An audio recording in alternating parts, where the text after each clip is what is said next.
Hi guys, நீங்கள் நம்ம பார்க்க போகிறது கோட் ரிவ்யூ. படம் எப்படி இருந்துச்சுன்னா ரொம்ப நல்லா இருந்துச்சு. ஸ்டார்டிங்லேருந்து எண்டிங் வரைக்கும் ரொம்ப சுவாரஸ்யமாக போச்சு. சில இடத்துல லேக்காக இருந்தாலும் படம் ஓகே தான்.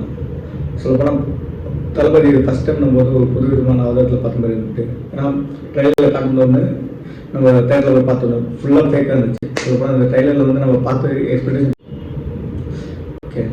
நம்ம என்ன பண்ண போகிறோம்னா இந்த ப்ளூ சட்டை மாறும் இவரை பற்றி தான் இப்போ பேச வரோம்.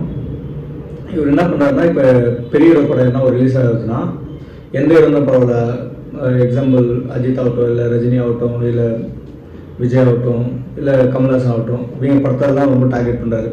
எப்படின்னா படம் நல்லா இருந்தாலும் இல்லை நல்லா இருந்தாலும் இது ரெண்டுத்துக்கு நடுவில் இவர் என்ன பண்ணுறாருன்னா, இப்போ சில ஆடியன்ஸ் அவருக்கு தேவைப்படுது. எப்படின்னா நெகட்டிவ் ஆடியன்ஸ். இப்போ ரெண்டு விதமான ஆடியன்ஸ் இருக்காங்க, ஓகேவா? ஒரு சைடு ஃபுல்லாக பாசிட்டிவாக பார்க்குறவங்க இருக்காங்க, ஒரு சைடு ஃபுல்லாக நெகட்டிவாக பார்க்குறவங்க இருக்காங்க. இவர் எப்படி டார்கெட் பண்ணுறாருன்னா வெரி நெகட்டிவ். அந்த நெகட்டிவ் சொல்லி அது மூலயமா சுகத்தை பார்க்குற எவ்வளோ பேர் இருக்காங்க, ப்ளஸ் சைக்கோத்தனமான ஆளுங்க அது சொல்லப்போனால். ஏன்னா அவங்க வந்து இவரோட ரிவ்யூ எதுக்கு எதிர்பார்க்குறாங்கன்னா, அவர் வந்தாவே இந்த படத்தை வந்து இப்போ வந்து விஜய் பிடிக்காதவங்க சில பேர் இருப்பாங்க. அவங்க என்ன பண்ணுவாங்கன்னா இவர் ரிவ்யூவாக வெயிட் பண்ணுவாங்க. அவர் வந்தால் என்ன பண்ணுவாங்கன்னா இவங்க மனசில் என்ன தோணுன்னா, இப்போ இந்த படம் நம்ம நல்லா இல்லைன்னு சொல்லணும், ஓகே இது யார் மூலமா தெரிய வைக்கணும்னா இப்போ ப்ளூ சட்டை மாறுவாரா, அவர் வந்து நம்மளுக்கு பிடிச்சாலும் இந்த பிடிச்சாலும் நம்ம வந்து நல்லதுன்னு சொல்லிட்டு வெளியாளர் சொல்லுவோம். அது வந்து ப்ளூ சட்டை மாறு என்ன பண்ணா அது அவங்க நினைச்ச மாதிரி சொல்றாரு, ஓகேவா? அதுமாரி தான் இப்போ எந்த படத்தை எடுத்துக்கு போனாலும் இதில் இந்த படம் அந்த படம் இந்த அப்பாற்பட்ட விஷயம் அவர் பண்ணுற விமர்சனம் எப்படி இருக்குதுன்னா ரொம்ப தரக்கட்ட விதமாக இருக்கும். எப்படின்னா இப்போ படத்தோட கதையை பற்றி சொல்லாமல், இல்லை படத்தை பற்றி பேசாமல் மற்ற அவருக்கு பர்சனலாக வேறு அவங்களை பற்றி என்ன தோணுதா, இல்லை ப்ளஸ் இவர் யாரும் இந்த தமிழ் இண்டஸ்ட்ரியில் வந்து ஒத்துக்க மாட்டான்னு தெரியல, ஏற்றுக்க மாட்டான்னு தெரியல, அவருக்கு யார் மேலே இந்த கோபம் தெரியல. எந்த ஒரு பெரிய படம் வந்தாலும் இதை ஒரு வேலையை பண்ணிருக்காரு. ப்ளஸ் தமிழ் ஆடியன்ஸ் என்ன சொல்கிறாங்கன்னா 1000 கோடி தமிழ் படம் எப்போ வரும் எப்போ ஒன்று, இவங்கெல்லாம் ஒற்றுமையாக இருந்தால் தான் வரும் ஃபர்ஸ்ட் ஆஃப் ஆல். ஏன்னா இவங்க யாருமே ஒற்றுமையாக இல்லை, ஓகேவா? ஏன் சொல்கிறோம்னா எந்த ஒரு படம் வந்தாலும் இப்போ எக்ஸாம்பிள் அஜித் ஃபேன்ஸுக்கு விஜய் பிடிக்காது, விஜய் ஃபேன்ஸுக்கு அஜித் பிடிக்காது, சூர்யா ஃபேன்ஸுக்கு விஜய் பிடிக்காது, விஜய் ஃபேன்ஸுக்கு சூர்யா பிடிக்காது. அதுமாரி ஆப்போசிட் நம்மளே போது நிற்கிறதால எந்த படத்தையும் நம்ம வர விட்டுறதில்ல, ஓகேவா? இது எந்த படம் வந்தால் கூட ஃபர்ஸ்ட் ஆஃப் ஆல் நம்ம ஒரு அது ஆடியன்ஸாக போய் படம் தான் பார்க்க போகிறோம், ஓகேவா? நம்மளுக்கு படம் எடுக்க தெரியாது, படம் எடுக்க தெரிஞ்சும் கூட அவ்வளோ தெளிவாக சொல்ல முடியாது, ஓகேவா? எக்ஸாம்பிள் ப்ளூ சட்டை மாறு வந்து ஒரு படம் எடுத்தார். அந்த படத்தை பற்றி சில பேர் என்ன சொல்கிறது, இப்போ வந்து எனக்கு படம் தெரியாதுன்னு சொல்கிறவங்களே அவங்க பார்த்துட்டு வேணுங்கன்னா அவர் ப்ரைஸ் பண்ணால் கொஞ்சம் அவர் படத்தை வந்து நல்லா சொல்லுவாங்கன்னு சொல்லிட்டு இது பண்ணாங்க. ஆனால் அவ்வளோ கேவலமான படம் இருக்குது. அவர் வந்து இவ்வளோ டெக்னாலஜி அளவு வளர்ந்த மாரி பேசினிருக்காரு. எனக்கு தெரிஞ்சு அவருக்கு வந்து இவ்வளோ நாலேஜ் இருக்குன்னு தெரியல, ஓகேவா? நாலேஜ் இல்லாமல் பரவாயில்ல, எந்த ஒரு படம் வந்தாலும் இதில் வந்து இந்த பிரச்சனை அந்த பிரச்சனை படத்தில் ஒரு ஃபர்ஸ்ட் மட்டும் ஓகே மட்டும் ஏன் சொல்லுங்க. அவர் கூட உட்காரவங்க கூட அப்படின்னா அவர் என்ன சொல்கிறேன்னா, இப்போ நான் உட்காறேன் என் பக்கத்தில் வந்து சிரிக்காங்க, நான் இது பண்ணுறேன் வெளியே வரேன் அவங்களும் நல்லா சொல்கிறாங்க அப்படின்னு சொல்லிட்டு எப்படின்னு தெரியல. ப்ளூ சட்டை மட்டும் தனி விதமான ஒரு ஆடியன்ஸ் கிடைக்கும், தனி விதமான ஒரு தேட்டர் கிடைக்குது. எங்கே அவர் போகிறோம் இப்போ எக்ஸாம்பிள் பேர்ட் படம் பார்க்க போனவங்க ஃபஸ்ட் நாள் எந்த சத்தமும் கேட்கல, ஃபஸ்ட்டு ஸ்டோரி என்னன்னு புரியாத அளவுக்கு ஃபஸ்ட்டு பார்த்தோம். ஏன்னா ஃபேன் ஷோவில் வந்து எதுவுமே சத்தம் கேட்காது. அதை பார்க்கறதுக்கு நம்ம 2-3 நாள் விட்டு தான் தேட்டர் போனால் தான் நம்மளுக்கு ஸ்டோரியே தெரியும், ஓகேவா? இவருக்கு மட்டும் எந்த தேட்டர்னு தெரியல, ஃபுல்லாக காலியாக இருக்குது. அந்த இடத்துல போயிட்டு படத்தை ஃபுல்லாக நோட்டீஸ் பண்ணிட்டு அந்த படத்தை ரிவ்யூ பண்ண சொல்லிட்டு கல்வி ஊற்றினிருக்காரு, ஓகேவா? இது மூலிமா அவருக்கு என்ன பெனிஃபிட் இருக்குதுன்னு தெரியல. ஆனால் எனக்கு தெரிஞ்சு இவர் வந்து டோட்டலாகவே நெகட்டிவ் ஆடியன்ஸ் அப்படின்ற ஒரு டார்கெட்டில் இறங்கிட்டார், ஓகேவா?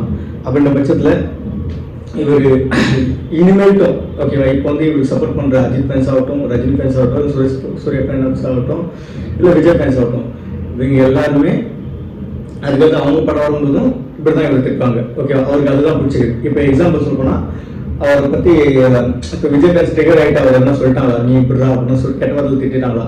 அவர் என்ன பண்ணுறா, விஜயோட ஒவ்வொரு மூவி இல்லை இதுக்கு முன்னாடி ஃப்ளாப் பண்ண மூவி இல்லை இதுக்கு முன்னாடி எதனா விஜய் பண்ணியிருந்தாரா அந்த மொத்த ஹிஸ்ட்ரியும் எடுத்து நீ இப்படி உங்கள் ஹீரோ இப்படி நீங்கள் எல்லாமே இப்படின்னு சொல்லிட்டு அதை காட்டாரு. அப்படியே இது முடிஞ்சு நெக்ஸ்ட்டு ரஜினி படம் தான் அப்போ அவர் கல்வி ஊற்றுறது.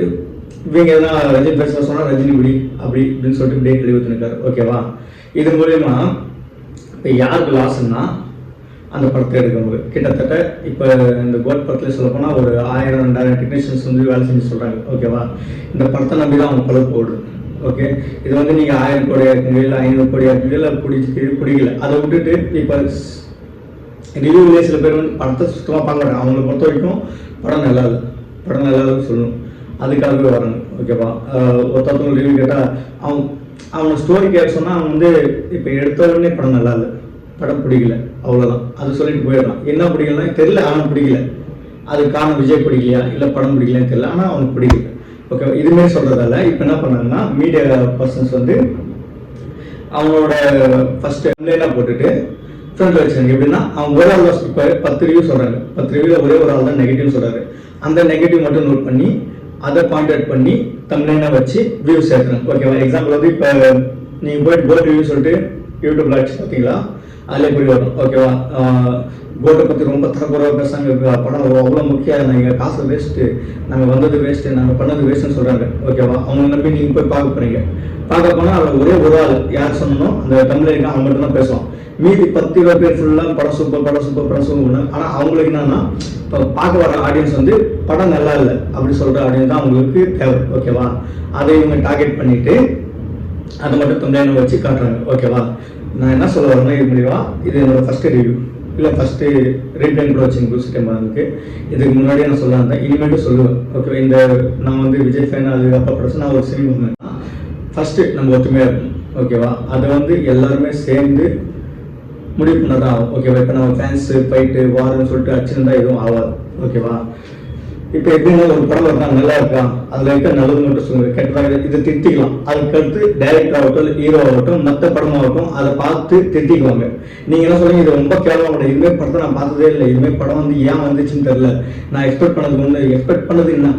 ஓகே, இதே கோட் படத்தில் ஒரு சீனில் வந்து எல்லாம் ஸ்டேடியத்துக்கு மேலே ஃபைட் பண்ண சொன்னாங்க. ஆலிவுட் படத்தில் எல்லா படத்தையும் ஸ்டேடியத்துக்கு மேலே, வானத்துக்கு மேலே, வானத்துக்கு கீழே, பூமி கீழே கூட ஃபைட் பண்ணாங்க. அதை யாரும் நோட் பண்ண மாட்டாங்க, ஏன்னா அது ஆலிவுட் படம். ஓகேவா, இதே நம்ம கோலிவுட் படத்துலனா ரியாலிட்டி தான் வேணும்னா ரியாலிட்டி நடக்காது படத்தில் பொறுத்த வரைக்கும். அவங்க எடுத்துக்கிறதே ஒரு என்டர்டைன்மெண்ட் சொல்லிட்டு முதலே போட்டுறாங்க. ஓகேவா, நீங்கள் அதை நோட்டீஸ் பண்ணாமல் ரியாலிட்டின்னு சொல்லிட்டு அடிச்சுக்கிறதால தான் இவ்வளோ பிரச்சனை. ஓகேவா, இப்போ கங்குவா படம் கூட வருது, இப்போ என்ன சொன்னாங்கன்னா 1000 கோடி அடிக்கணும்னா அது நம்ம ஒத்துமையாக இருக்கும். ஓகே, இப்போ தெலுங்கு படத்தில் வந்து ட்ரிபிள் ஆகட்டும், பாகுபலி ஆகட்டும், அதுமாதிரி எத்தனை படம் வந்து இப்போ அச்சுன்னு போயிருக்கு. இப்போ கல்கி ரீசெண்டாக ரிலீஸ் ஆன கல்கி கூட, ஏன்னா அவங்க கூட ஒரு ஒத்துமை இருக்குது. இதே பிரபாஸ் வந்து ஒரு 6 வருஷம் 7 வருஷம் முன்னாடி வந்து ஒரு 50 கோடி கூட பாக்ஸ் ஆஃபீஸ் பண்ண முடியாது ஒரு பிரபாஸ், இன்னைக்கு வந்து 1000 கோடி 2000 கோடி சொல்லிட்டு பண்ணுங்க. அதுக்கு வந்து தெலுங்கு ஆடியன்ஸ் அது ஒரு ஒத்துமை, ஏன்னா அவங்க படம் வந்து ஹிந்தி வரைக்கும் ரீச் ஆகிறதுக்கு அவங்க பண்ணுறாங்க. ஆனால் நம்ம தமிழ் படத்தில் நம்ம அப்படி எதுவும் பண்ணுறது இல்லை. ஓகே, இதுக்கு வந்து நம்ம ஒற்றுமையாக இருக்கணும். அதுக்கு நம்ம எல்லாம் ஒத்துமையாக தான் கன்ஃபார்மாக இப்போ கங்குவா ஆகட்டும் இல்லை வேட்டையன் ஆகட்டும் இல்லை வட விடாமுயற்சி ஆகட்டும் இல்லை எக்ஸாம்பிள் இப்போ சின்ன பசங்க சின்ன ஆக்டர் படங்களும் அடிக்கும். அதுக்கு உங்களோட சப்போர்ட் தேவை. உங்களோட சொல்லணும், நம்ம படத்துக்கு சப்போர்ட் பண்ணணும், நம்ம தமிழ் படத்துக்கு சப்போர்ட் பண்ணால் தான் சினிமா, நம்ம தமிழ் சினிமா ரீச் ஆகும், 1000 கோடி அடிக்கும். அது வரைக்கும் யாராலையும் முடியாது. இப்போ எக்ஸாம்பிள் நான் ட்விட்டரில் போய் பார்த்தா இப்போ விஜய் ஃபேன்ஸ் டிகிரேட் பண்ணி பேசுறதால இப்போ சூர்யா படம் வந்து சூர்யா ஃபேன்ஸ் டிகிரேட் பண்ணி பேசுவாங்க, அதேமாதிரி ரஜினி ஃபேன்ஸ் டிகிரேட் பண்ணி பேசுவாங்க. இது எதுக்கு? ஏன் நம்ம ஒத்துமையாக வந்து சொல்லி ஆசைப்படுறோம். ஓகேவா, நீங்கள் விட மாட்டாங்க. நான் என்ன சொல்கிறேன், இப்போ சினிமாவை பாருங்கள், இது எல்லாமே சொல்லுவாங்க, அதை நானும் சொல்கிறேன். ஏன்னா அப்படி பார்த்தாலே போதும். இப்போ வந்து நீங்கள் ரிவ்யூ போயிட்டீங்களா, உங்களை பொறுத்த வரைக்கும் அதில் நெகட்டிவாக தான் காட்டணும். ஓகேவா, இப்போ ப்ளூ சட்டை மாதிரி இப்போ ஒரு படம் வந்துருக்கு, எப்படின்னா பெரிய ஆக்டருக்கு ஒரு படம் வந்துருக்கு. எக்ஸாம்பிள் இந்த ஜெயிலர் படத்தில் ரொம்ப சூப்பர் படம், அந்த படத்தையும் வந்து முக்கம் சொன்னாங்க. யார் ப்ளூ சட்டை மாதிரி தான் லியோ படத்தையும் முக்கம் சொன்னாங்க. இதுமாதிரி எல்லா படத்தையும் முக்கம் சொன்னால் அவருக்கு எந்த படம் தான் பிடிச்சிருக்கு. இப்போ அவரே கூட தமிழ் அவர் என்ன சொல்கிறேன்னா கேஜிஎஃப் நல்லா இருக்குன்னு சொல்கிறாரு, பாகுபலி நல்லா இருக்குன்னு சொல்கிறார், ட்ரிபிள் நல்லா இருக்குன்னு சொல்கிறாரு. இந்த படத்தையும் குறைகள் அதிகமாக இருக்குது. எக்ஸாம்பிள் நம்ம நம்ப முடியாத காட்சியெல்லாம் இருக்குது, அதை இவர் நம்புறாரு. அதே நம்ம தமிழ் படத்தில் ஒரு படம் பண்ணால் கூட அது பெரிய ஆக்டர்ஸ் யார் பண்ணாலும் இவருக்கு பிடிக்கல, அது வந்து அவர் தேவையே இல்லைன்னு சொல்கிறாரு. ஓகேவா, அது நீங்களே புரிஞ்சுங்க. இவர் என்ன சொல்லலாம், இதுக்கு நம்ம கம்முன்னு கன்னடா இண்டஸ்ட்ரியில் வரைக்கும் இல்லாமல் இல்லை தெலுங்கு இண்டஸ்ட்ரியில் போகலாம், ஏன்னா அவங்களாம் வளர்ச்சியாகணும்னா அவங்க இதில் இவ்வளோ ரிவ்யூஸ் இல்லை. நம்ம தமிழில் வந்து கிட்டத்தட்ட 10-20 ரிவ்யூஸ் இருக்கு, கிட்டத்தட்ட 1000கணக்கான ரிவ்யூவர்ஸ் இருக்காங்க. ஓகேவா, அவங்களுக்கு படத்தோட கொஞ்சம் நாலேஜ் இல்லை, இருந்தாலும் ரிவ்யூன்ற பேரில் என்னென்னமோ பண்ணியிருக்காங்க. ஓகேவா, அதை தடுக்கணும்னா உங்கள் சப்போர்ட் தேவை. இதுக்கு நீங்கள் என்ன பண்ணணும்னா ஃபஸ்ட்டு ப்ளூ சட்டை மாரி ஆளுங்க ஒரு வீடியோ போட்டாங்க, அதை பார்க்கறத விட்டுருங்க, ப்ளஸ் அதை வந்து வைரலாக விட்டுருங்க. இப்போ எக்ஸாம்பிள் சொல்லப்போனால் இன்றைக்கி நீங்கள் விஜய் ஃபேன்ஸ் திட்டவங்க, நாளைக்கு வந்து உங்களை திட்ட ஒரு ஆள் வருவாங்க, இவங்க பொறுத்த வரைக்கும் அட்டென்ஷன் தேவை. ஓகே, யார் மூலியமாக அட்டென்ஷன் தேவை, அந்த அட்டென்ஷன் தான் இப்போ பண்ணியிருக்காரு. ஓகேவா, நெகட்டிவ் சைடாக அட்டென்ஷன் தேவை. இப்போ எவ்வளோ போயிருக்காங்க அவங்க வந்து இப்போ இவர் ரிவ்யூ பார்த்தா கீழே வந்து சூப்பர் சும்மா வேற லெவல், நீங்கள் பண்ணுறது தான் இதுக்காக தான் நாங்கள் வெயிட் பண்ணிருந்தோம், இதுக்காக தான் இதே வெயிட்டிங் உங்கள் ஹீரோக்கும் அவங்க பண்ணுவாங்க. அதுக்காக நீங்கள் இப்போயே ரெடியாக இருங்க. அவ்வளோதான். Thank you guys. சின்ன லைக் பண்ணுங்கள், சப்ஸ்கிரைப் பண்ணுங்கள், ஷேர் பண்ணுங்கள்.